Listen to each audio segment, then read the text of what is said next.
और आज हमें बहुत दुख से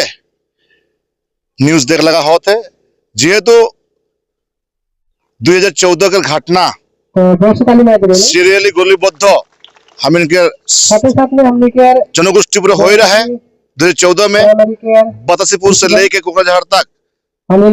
80 से 90 जन आदमी के गोली के हत्या कर रहे हैं। उमन के दुख वेदना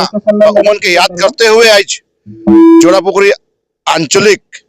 और जोड़ापुकुरी प्राइमरी के द्वारा आज जोड़ापुकुरी फुटबॉल फील्ड में हमें श्रद्धांजलि अनुष्ठान हमें कर रही जेहेतु उमन का हमें याद करते जते उमन के लाहू जते उमन के परिवार जते उमन के जितना भी दुख कष्टों का हमें याद करती उमन के बलिदान का हमें याद करती जते हमें के उमन के बलिदान व्यर्थ नहीं जाओ उमन के लाहू व्यर्थ नहीं जाओ और उमन के लाहू के द्वारा जो हमें के ऊपर अत्याचार हो रहा है उके हमें याद करते हुए आज हमें अपन आदिवासी भाई बहन मन के समझाती बा बोलती बा बुझाती जते इस घटना और कोनो नहीं हो और बहुत दुख के बाद आज आदिवासी है की बोल के आज उमन के जोंटू सरकारी भावे से न्याय पाइक लागसिल उ न्याय आज तक सरकार देख नहीं पारला एक्चुअली आज उठू आदिवासी लगी बोल के अगर जो अन्य जनगोष्ठी रहता जे मन आज मन के गुले के हत्या कर रहा है उमन के डेफिनेटली कानूनी हिसाब में सजा देता किंतु आदिवासी है मोर है बोल के आज कानून भावे उनके न्याय देख नहीं पारला बहुत दुख के बाद और सरकार कब खोजो ए हत्याकांड जुने जुने तो ए हत्याकांड जड़ित आसिल ए हत्याकांड मानव एरेस्ट करी সিহঁতক আজিলৈকে দুখী দিব লাগছিল কিন্তু চৰকাৰে দুখী শাস্তি দিবলৈ ব্যৰ্থ হৈছে এটো কাৰণে আমি সদৌ অসম আদিবাসী ছাত্ৰ সন্থা হৈ বহুত দুখিত বহুত দুখ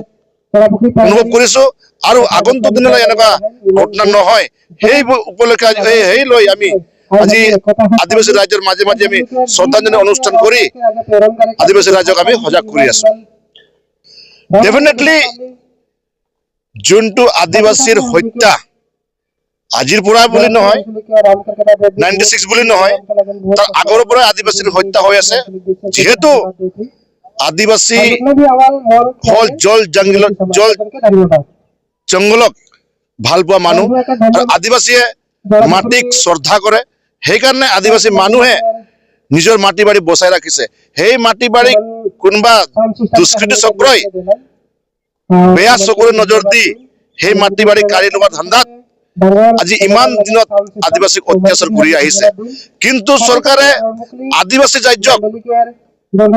প্ৰটেকশ্যন দিবলৈ ব্যৰ্থ হৈছে সেই ব্যৰ্থৰ কাৰণে কংগ্ৰেছৰ চৰকাৰ দিনতো আৰু বিজেপি চৰকাৰ দিনতো এই এনেকুৱা হত্যাকাণ্ডবিলাক হৈ আছে और देखा पाई आसो और दुखर कथा এই কালি পৰখুদি দেখা পালো সতলত পুজি থকা ধানো কোনোবা দুষ্কৃতিয়ে আমাৰ আদিবাসী মানুহৰ ধানলে জ্বলাই দিয়া হৈছে তো দুখ লগা কথা যে আমাৰ আদিবাসী মানুহৰ ওপৰত অত্যাচাৰটো যে মানে বন্ধ হ'ব এটো আমি দেখি পোৱা নাই আৰু চৰকাৰক ক'ব খোজো এই আদিবাসী মানুহৰ ওপৰত যেনেকা অত্যাচাৰ হৈ আছে সেইবিলাকক অতি সোনকালে বন্ধ কৰিবলৈ চেষ্টা কৰে অন্যথা নহলে এনেকুৱা হৈ থাকিলে আৰু গোষ্ঠীগত সংঘৰ্ষ হোৱা বা আৰু এনেকুৱা সংঘৰ্ষ হোৱাৰ এটা মানে চিন চাপ দেখা গৈ আছে আৰু আপুনি যোনটো ক'লে যে 96 ৰ পৰা আজি এই ঘটনা হৈছে 96 হল 2003 হল 2007 হল 2014 হল কিন্তু ইমান ঘটনা হোৱাৰ পিছতো আজিলৈকে চৰকাৰ যে সেই দুঃখিতকাৰী হতক গ্ৰেপ্তাৰ কৰি বা এৰেষ্ট কৰি আজিলৈকে হতক শাস্তি দিয়া নাই হেতু কাৰণে আদিবাসী ৰাইজে আজিলৈকে ন্যায় পোৱা নাই।